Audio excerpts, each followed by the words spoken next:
श्रीमद्भगवद्गीता द्वितीयोऽध्यायः। या निशा सर्वभूतानां तस्यां जागर्ति संयमी। यस्यां जाग्रति भूतानि सा निशा पश्यतो मुनेः। या निशा सर्वभूतानां तस्यां जागर्ति संयमी। यस्यां जाग्रति भूतानि सा निशा पश्यतो मुनेः। आपूर्यमाणमचलप्रतिष्ठं समुद्रमापः प्रविशन्ति यद्वत् तद्वत् कामायं प्रविशन्ति सर्वे। स शान्तिमाप्नोति न कामकामी।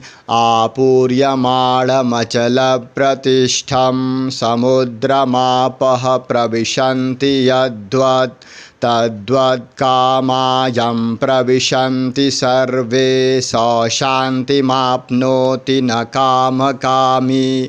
विहाय कामान्यः सर्वान् पुमांश्चरति निःस्पृहः। निर्ममो निरहङ्कारः स शान्तिमधिगच्छति। विहाय कामान्यः सर्वान् पुमांश्चरति निःस्पृहः।